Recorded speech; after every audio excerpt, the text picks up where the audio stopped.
오늘 성령의 노임에 대해서 생각을 해봅니다. 성령의 노임은 첫째로 시기마다 나리새매가 있습니다. 35절입니다. 나리새매 상관들이 부하를 보내어 이 사람들을 놓으라 하니, 나리새매는 단순히 날이 밝았다는 뜻이 아니고요. 여기서 나리새매는 새로운 국면으로 접어들었다라는 뜻이 있습니다. 드라마를 볼 때 그런 장면이 있잖아요. 나하고 이렇게 친했던 또 친구, 아니면 내가 매일 괴롭혔던 친구가 어느 날 고급 승용차를 타고 쫙 주변에 수많은 보디가드를 이렇게 다 거느리고 나타나는데, 알고 보니까 재벌 2세예요. 짜자잔 이렇게 된 거죠. 그동안 이제 다 힘을 숨기고 있었던 거죠. 이처럼 전혀 새로운 국면으로 접어든 단어가 나리새매입니다. 오늘 큐티 본문에 안식 후 첫날 아직 어두울 때에 무덤에서 시체만 찾던 울고 있던 마리아에게 살아나신 우리 주님께서 여자여 왜 울고 있느냐 말씀하십니다. 십자가에서 무덤에서 끝까지 죽은 줄로만 알았던 우리 예수님이 나리새매 성령의 노임으로 살아나셔서 부활하셨습니다. 나를 찾아오십니다. 지난주에 큰 지진으로 옥토가 흔들리는데 여전히 죄는 못 보고 울고만 계셨습니까? 마찬가지로 또 이제 나리새매, 한 생명을 위해 감옥에 갇힌 바울과 실라를 더 이상 감옥에 가둬둘 수 없었습니다. 왜냐하면 지난밤에 온 도시가 흔들리니 바울과 실라를 아무 죄도 이제 묻지도 않고 그저 유대인이라는 감정으로 매로치고 가두었는데, 그 감옥이 진원지가 되어서 온 도시가 이제 흔들거리니까 상관들과 관리들이 잠을 못 잤겠죠. 야, 걔네들이 눈빛이 이상했어, 뭐가 달랐어, 뭐 이러면서 안 되겠다, 내보내야 되겠다. 그래서 부하를 보내요. 이 사람들을 놓으라, 놓으라 이제 명합니다. 하나님이 정하신 그때가 되면 하나님이 풀어 주십니다. 새로운 국면을 맞이합니다. 그런데 늘 날이 밝으면 좋겠는데, 나리새매가 인생의 시기마다 또 이렇게 계속 올 수도 있더라고요. 분량대로 날이 새는 것 같습니다.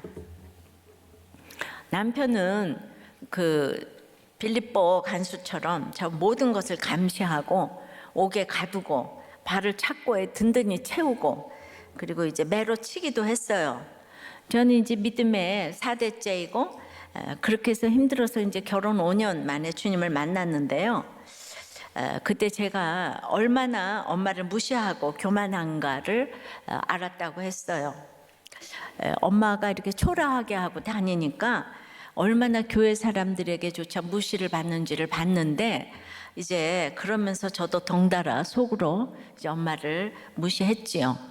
저희 엄마는 입학식 졸업식도 안 오는 이상한 엄마였어요. 엊그제 성금요일 예배에 우리 설 목사가 아버지가 어려서 가족을 버려가지고 아버지한테 이제 원수 갚는 마음으로 너무너무 찌들어지게 가난한 삶을 살면서 그 아버지를 이겨보려고 폐휴지 곰을 주워가지고 초등학교 6학년 때 300만 원을 모았다는 거예요. 대단하지 않아요? 못할 것이 없는 분이더라고요. 그래서 오직 인생의 목적은 성공하는 거예요. 돈 버는 거예요. 그래가지고 이제 또 이제 선교도 갔어요. 기도도 하루에 5시간씩 하면서 인도의 아버지란 소리를 듣고 싶었대요. 당연히 그렇게 살려면 착하고 부지런하고 모범생으로 살았는데, 문제는 그런데 죄를 몰랐다는 거예요. 죄를. 제가 그렇지 않았나 싶어요. 저는 겉으로 속을 썩이진 않았어요. 제가 300만 원만 모았겠어요? 초등학교가 아니라서 그렇지 장학금의 알바비에 다 합하면 참 이 300만 원에 비하면 얼마나 더 많은 천문학적인 액수를 모았을까. 그런데 저도 이제 부자 시집에 들어가서 걸레질 하면서 야단 맞고, 비누도 아깝다고 하루는 방맹이로 걸레를 빨라고 야단 맞고, 썩어질 몸 땡이 그냥 고무장갑도 끼지 말고 걸레를 빨라고 야단 맞고, 제 손이 얼마나 비싼 손인데 그때 주부습진이 생겨가지고 평생의 지병이 됐잖아요. 아유, 지금도 뭘 발랐네. 예, 내가 물리를 하면 어떻게 될 뻔했을까 생각이 됩니다. 선풍기도 전기값 나간다고 틀지 말라고 야단 맞고, 눈만 뜨면 이렇게 야단을 맞으면서 무슨 이런 고난이 있는가 싶었지만은 제 죄가 안 보였습니다. 그런데 우리 친정엄마는 이미 교회 변소 청소 새벽마다 하시고 남의 집 빨래 해주면서 스스로 갇힌 자가 되어서 그런 삶을 스스로 사셨는데, 저는 그런 엄마 무시하다가 시어머니에게 강제로 갇힘을 당하면서 이제 걸레질을 하다가 나리샘의 죄에서 노임을 받고 제가 주님을 만나게 되었지요. 예, 그렇게 이제 그 착한 척하는 죄, 속으로는 사람들 무시하면서 이런 교만부터 하나씩 제가 보이기 시작했지요. 내 죄를 본다는 것은요, 정죄하고는 달라요. 죄를 사해 주셨지만은 그 죄패를 가지고 자기 십자가 지고 가는 것이에요. 죄패가 있어야 십자가 잘 지고 갈 수 있어요. 남편이 나를 가두고 감시하면서 매를 칠 때도 있었지만은 이제 그 나의 죄패를 보기 시작하니까 남편 한 사람의 구원을 위해 스스로 갇혀 있을 수 있었어요. 그래서 아주 죄패가 중요한 것입니다. 근데 이제 시기마다 죄가 더욱 보이기에 결론은 늘 내 죄 때문에 남편이 수고하는구나, 이걸 알게 됐어요. 그러니까 내 죄패는 상대방을 용서하고 구원시키기 위한 평생의 호패예요. 호패는 암행어사 출두요 할 때 내미는 무서운 표시예요. 사람들은 그 호패만 보면 다 혼비백산해서 엎드려요. 그래서 우리는 내 죄패를 가지고 내 옆에 사람들을 위해서 늘 엎드려야 돼요. 뭐라고 할 때마다 내 죄패를 생각하고 엎드려야 돼요. 내 죄는 용서받았지만은 내 죄패는 상대를 용서하기 위해 생각나게 하는 호패예요. 자, 바람핀 거 한 번 가지고 왜 그러냐고 하는 것은, 바람핀 당사자가 하지 않으면 그러면 안 돼요. 그건 피해자가 할 얘기예요. 그래서 이제 평생 지고 갈 죄패가 생겼는데, 그거는 모든 사람 구원시키라고 엎드리라고 준 호패예요.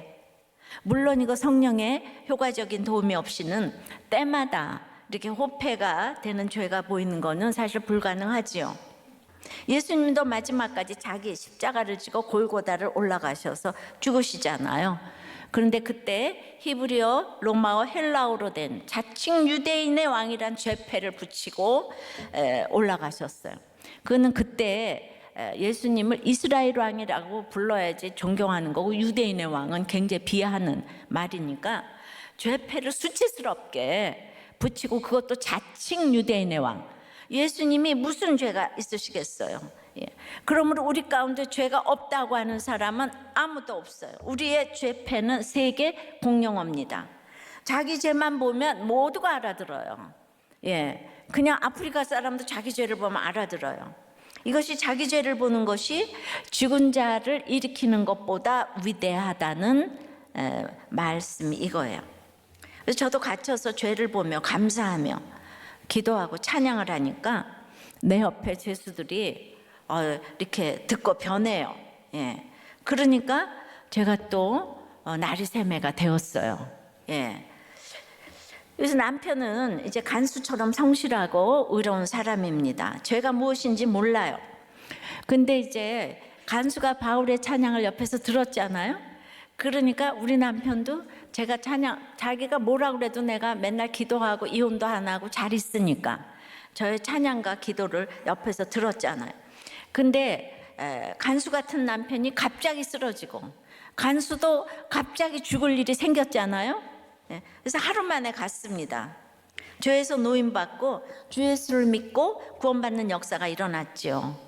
그런데 이 남편이 하루 만에 갔는데 진짜 간수하고 똑같아요. 산소호흡기를 달고 수혈하면서 저한테 숨을 헐떡거리면서 목사님 안 오시냐고 한 것은 어찌하면 구원받느냐고 물어본 것이고, 주 예수를 믿으라 너와 네 집이 구원을 얻으리라 이 복음을 듣고 산부인과 원장인 본인의 낙태죄를 고백하고, 그 모든 사람 앞에서 죄패를 딱 붙이고 주님을 영접하고 천국 갔어요. 너무 놀라운 일이었죠. 그 밤이 지나고 오늘 날이 새매 제 인생에 분수령적인 새로운 국면으로 또 접어들었습니다. 날이 샌다는 것은 예수 믿어 그냥 쨍 하고 해 뜰 날, 내 인생에 벼뜰 날이 온다는 게 아니고요. 예수를 만나 이제 덤으로 새 삶을 살아가며 사명을 감당하게 된다는 뜻이에요. 저는 이제 하루아침에 30대 과부가 되어 완전히 옥토가 흔들렸지만은 제가 거기서 이제 또 제 죄패를 보게 되고 제 자아를 못 받게 되니까 옥문이 열려서 사명을 감당하는 것이 지금까지 오게 되었습니다. 날이 새는 것은 우리 힘으로 할 수 없습니다. 하나님의 시간이에요. 근데 예수도 못 만나고 날이 새는 것은 예수를 만날 수 있는 최고의 시간을 놓치는 것입니다. 오늘 여러분들 만나시기를 축원합니다. 적용해 보십시오. 평생의 이마에 붙이고 가야 할 죄패는 무엇입니까? 혹은 또 시기마다 날이 샘에 죄의 종류가 달라지셨습니까? 날이 샘에 죄의 종류가 달라지셨습니까? 성령의 노임 두 번째는 특권의식을 내려놓는 것입니다. 36절부터입니다. 간수가 그 말대로 바울에게 말하되 상관들이 사람을 보내어 너희를 놓으라 하였으니 이제는 나가서 평안히 가라 하거늘 바울이 이르되 로마 사람이 우리를 죄도 정하지 아니하고 공중 앞에서 때리고 옥에 가두었다가 이제는 가만히 내보내고자 하느냐? 아니라 그들이 친히 와서 우리를 데리고 나가야 하리라 한데 부하들이 이 말을 상관들에게 보고하니 그들이 로마 사람이라 하는 말을 듣고 두려워하여 살아난 간수는요 이제 샬롬 구약으로 말하면 평안 에이레네 이건 신약 헬라어 이런 완전 기독교적인 용어를 쓰면서 믿음으로 평안히 가라고 그렇게 말을 했습니다. 그러니까 이 얘기는 그 바울이 이 간수집에서 세례받고 옥으로 다시 돌아갔다는 뜻이잖아요. 아무렴 은혜 받은 간수가 바울님 옥에 들어가실 시간이 됐습니다. 그랬겠어요? 그러니까 이제 이게 바울이 옥으로 이제 들어가 있는데, 지금 이제 평안히 가라고 한 거예요. 그런데 이제는 바울이 안 나간다고 하는 거예요. 그리고 로마 사람인 우리를 죄도 정하지 아니하고 이렇게 때리고 가두는 게 맞냐? 이러면서 로마 사람이라는 이 한마디에 이 기함을 했습니다. 로마 시민권을요 가진 사람들은 로마 사람하고 동등한 특권을 누리면서 대우를 받았기 때문에 그 발레리안법에는 이런 게 있어요. 로마 시민을 결박하는 것은 극악한 범죄고 채찍질하는 것은 사악한 악행이고 사형에 처하는 것은 부모를 살해하는 존속살인과 다름없다. 그리고 이제 또 합법적으로 재판을 받을 권리, 유죄로 판결되더라도 체면을 손상당하지 않을 권리, 잔인한 형벌을 당하지 않을 권리, 자백을 받아낼 목적으로 고문이나 채찍질 등을 할 수 없었어요. 그래서 바울도 로마 시민이니까 죽을 때 십자가형이 아니고 참수당했다고 하죠. 제가 이렇게 가봤습니다. 바울과 실라를 중재인으로 다뤘던 그들이 이제 중재인이 됐어요. 거꾸로 됐어요. 로마 사람을 때리고 옥에 가뒀으니까 자기네들이 죽게 생겼어요. 그런데 바울은 왜 이제야 로마 시민의 권리를 주장할까요? 아니 진작 장터에서 매를 맞기 전에 이거를 밝혔다면 한밤중에 그런 매 맞고 감옥에 들어가는 일은 없지 않았겠습니까? 근데 이제 그 지지난주 본문의 20절 21절에 바울이 고소당한 이유가 귀신 들린 여정을 고쳐줘서가 아니고 유대인이라서, 죄목이 유대인이라서, 그리고 뭐라 그랬냐면 로마 사람인 우리를 정신이 없게 하고 또 선동한다 그랬어요. 그런데 정작 내용은 하나도 없는 거예요. 그러니까 고발한 기준이 지역 감정과 인종 차별인 거예요. 그럼 생각해 보십시다. 바울이 이방인을 지금 이제 죽인 것이 아니라 그동안 하나님을 향한 열심으로 자기 동족 유대인 기독교인들을 잔멸했잖아요. 예.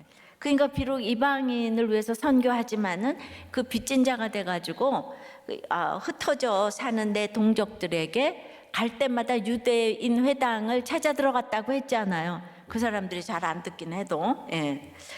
그런데 지금 이제 모든 사람들이 보는 그 광장 장터 한복판에서 나는 로마인이다 이러면은 누가 가장 배신감을 느끼겠어요?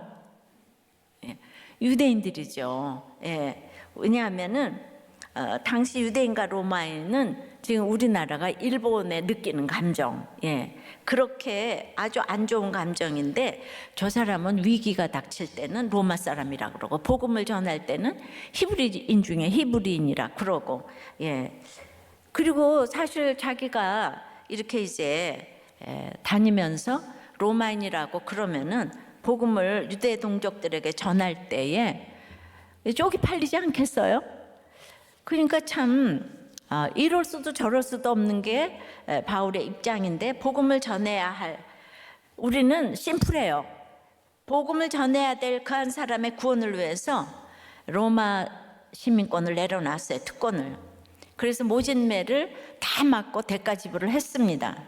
예. 우리 주님이 나 하늘 보자 권세를 가지고 왔다 그러면서 우리와 함께 고난도 겪지 않고 나를 믿어라 그러면은 우리가 예수님 믿겠습니까?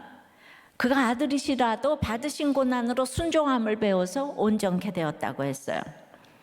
그러니까 죄도 없는 그분이 우리와 함께 고통당하고 아니 내 죄 때문에 십자가에 달리시니까 우리가 그분의 십자가 앞에 이제 무너져 내리는 거죠. 이거를 십자가에 달린 사람들은 이거를 체후를 합니다. 그래서 평생 자신의 동족을 위한다고 하면서 그리스도인들을 핍박하고 죽인 자기 죄를 깨닫게 되니까 이제 자기 특권을 내려놓은 거죠. 왜 내려놨는지 아시겠죠? 예, 자기가 동족을 죽였잖아요. 그 특권을 내려놨어요. 이게 성령의 노임입니다. 한 영혼을 위해 값을 치른 거예요. 그래서 이것을 들은 루디아와 그 여종과 빌립보 교회는 바울을 보면서 예수님을 이제 보게 되는 거죠. 그래서 이 땅의 특권은 오직 구원을 위해 써야 하고 구원을 위해 내려놓아야 합니다. 그러면 이렇게 내려놓은 로마인의 특권을 왜 지금은 또 말하고 있을까요? 진작 말하지 않으려면 또 끝까지 말하지 말 것이지. 근데 37절을 잘 보면 아무 제목도 없이 오직 지역 감정과 민족 감정으로 매질을 하며 깊은 옥에 놓고 한 인격을 말살하는 그들의 불법을 드러내야 되는, 담대할 때는 바울이 또 담대해야 되는 거예요. 그리고 여기 또 깊은 뜻이 있는데 이제 자기는 여기 영원히 머물 땅이 아니잖아요. 떠나야 하는데 자기가 그대로 지금 이제 그 로마 시민을 밝히지 않고 떠나면 자기 자신도 탈옥수가 되잖아요. 그럼 앞으로 전도의 걸림돌이 되죠. 뭐든지 원칙을 지켜야 되는 거예요.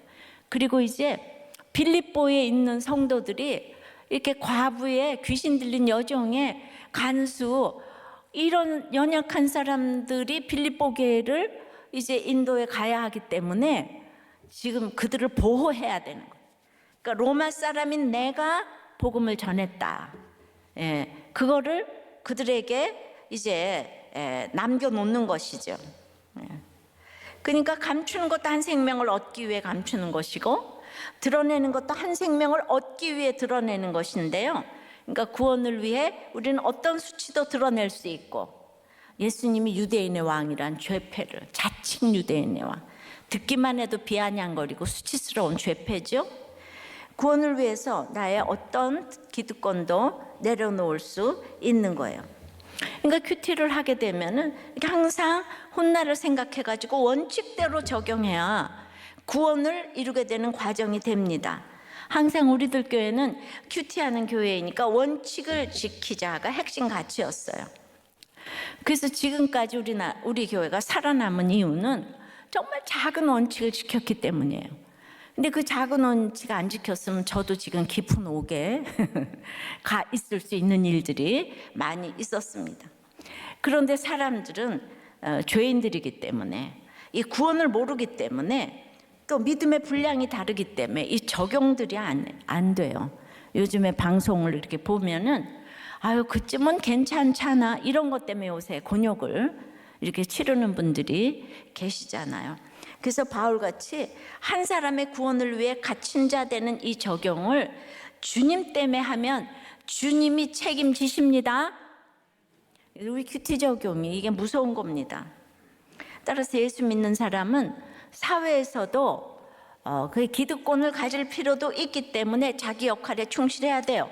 학생의 본분, 뭐 직장인의 본분, 사업가의 본분, 아내의 본분, 이거 모두 자기 본분을 열심히 해야 되는데 성취나 보상이 목적이 아니고 이제 구원 때문에 로마 시민권 같은 것들을 주님 위해 쓰지 않으면은 다 썩어질 것들이죠. 그러나 구원을 위해서 주님의 몸된 교회에서 지체들을 섬기기 위해서 쓰임 받을 때는 빛이 나는 것입니다.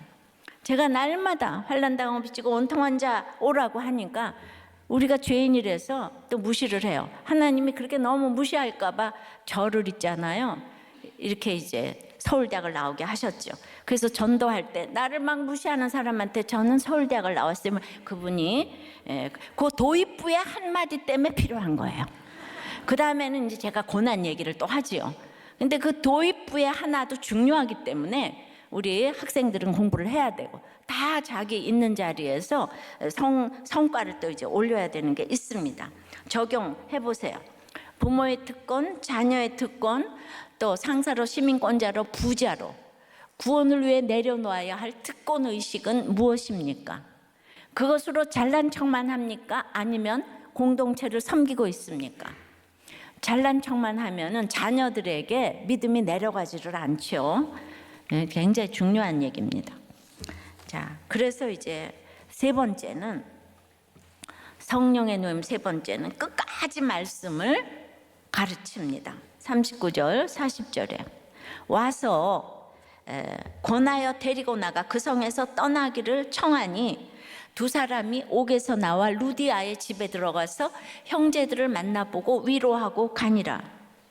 상관들이 바울을 데리고 와서 나가 그 성에서 떠나기를 청합니다. 이 단어를 자세히 보면은 이 상관들이 비굴할 정도로 바울이 떠나기를 간곡히 청하는 거예요. 구원을 위해 적용하는 한 삶을 하나님은 높이십니다. 이 땅에 시민권 특권을 내려놓을 때 하나님께서 이 땅에서도 높이시고 존귀히 여기세요. 그러나 과부 루디아는 바울을 제발 자기 집에 머물라고 간청했어요. 귀신 들렸던 여종도 바울을 계속 쫓아다녔어요. 간수는 어땠습니까? 자기 집에 모셨잖아요. 누구도 바울을 떠나라고 하지는 않았어요. 예.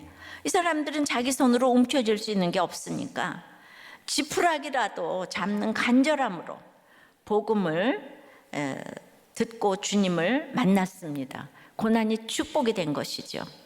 그러니까 예수님 옆에는 다 그렇게 막달라 마리아, 귀신 들린 여종 이런 사람들이 초대교회 직분들을 권사 장로로 차지하고 있었을 거예요. 그 부자들은 한 번 왔다가 다 도망갔다가 장례식 때 와서 장례 치러준 니고데모하고 아리마대 요셉이 있죠. 예. 부자들은 참 힘든 것 같아요. 예. 그래서 이제 이 상관, 시장들은 바울이 살려줬잖아요. 이 죽을 걸 살려줬잖아요. 그럼에도 가진 게 많으니까 바울을 집에 들이기는커녕 이 도시를 떠나달라고 막 간절히 부탁하는 거예요. 그러니까 이 시장들은 높은 지위를 가졌기 때문에 문자 그대로 상관이었기에 사회적으로 잃을 게 많았어요. 요새 여러분들 믿는다 그러면 잃을 게 많아요. 예. 그래서 잘 믿는 사람 싫어해요. 그러니까 이것을 상관의 두려움이라고 합니다. 모든 죄수들이 바울과 실라가 감옥에 있을 때 그 찬양과 기도를 귀를 쫑긋하고 너무 열심히 들었지만은 관리 중에는 지나가면서 간수한 사람만 듣고 돌아왔어요. 그러니까 빌립보 감옥의 이 간수는 천금 같은 한 사람이었어요. 부자가 하늘나라 가는 거, 낙타가 바늘 끼로 들어가는 것보다 더 어렵다는 말이 맞아요. 그 모든 상관들 다 떠나라 그래요. 모두가 영접하는 건 아닙니다. 더욱더 환난당하고 빚지고 원통한 자를 향하여 가는 우리들 교회가 되는 거에 대해서 너무 저는 자랑스럽게 생각을 합니다. 성령의 노임이, 그러니까 환경의 노임이 아님을 볼 수 있습니다. 오직 하나님과 말씀에 묶인 것이 진정한 노임인 것이죠. 그러니까 바울은 감옥이나 초원이나 초막이나 궁궐이나 다 자유한 거예요. 그러니까 이런 사람은 죽음조차 묶어 놓을 수가 없습니다. 왜냐하면 예수와 함께 죽고 예수와 함께 살아났기 때문에 우리는 모든 두려움과 집착, 주변의 시선, 나를 죽일 것 같은 환경에서 성령의 노임으로 나갈 수가 있는 것이죠.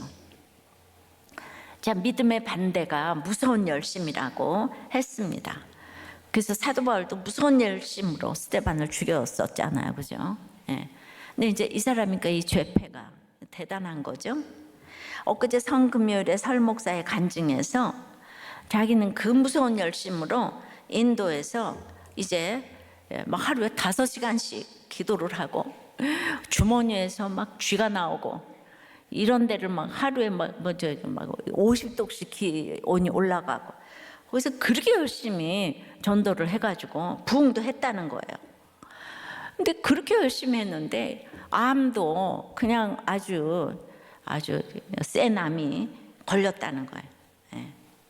근데 지금 그렇게 열심히 선교지까지 가서 그렇게 열심히 했는데 막상 죽음에 갇혀서 그 죽음이 너무 두려웠다는 거예요. 너무 낙심이 나고 암 걸린 것이 너무 수치스러워서 한마디도 전도를 못했다는 거예요. 항암하는 도중에. 그러니까 그러면 그동안에 그 인도 사람들한테 주 예수를 믿으라, 너와 내 집이 구원을 얻으리라 맨날 전도했을 텐데 뭔 전도를 했을까요? 예.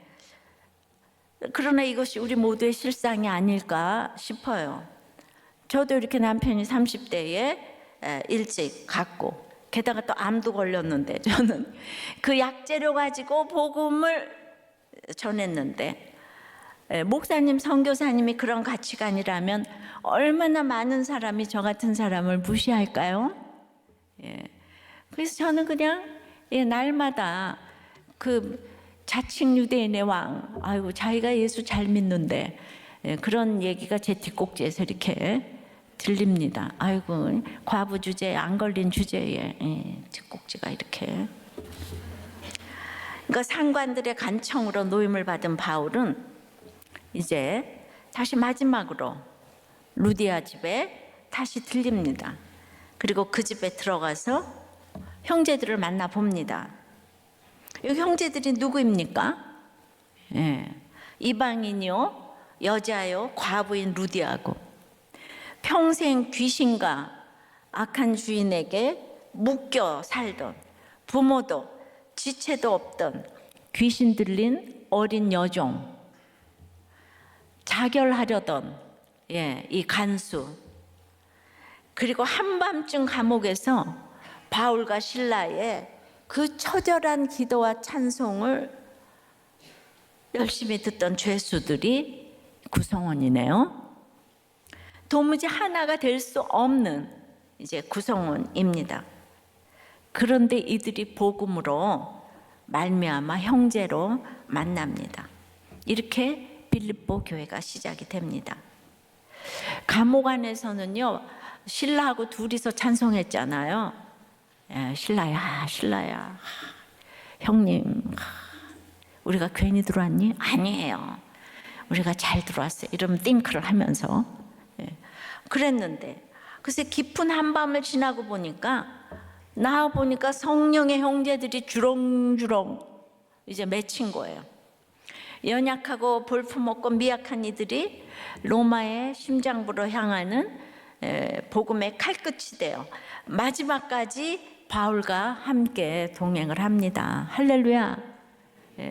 정말 저는 차별을 안 할래서 안 할래가 아니고, 제가 그냥 일주일 내내 열심히 말씀을 알아듣는 사람들하고 가다가 보니까 다 이런 귀신 들린 여종과 뭐 이제 루디아 과부와 간수 같은 사람만 저를 좋아하네요.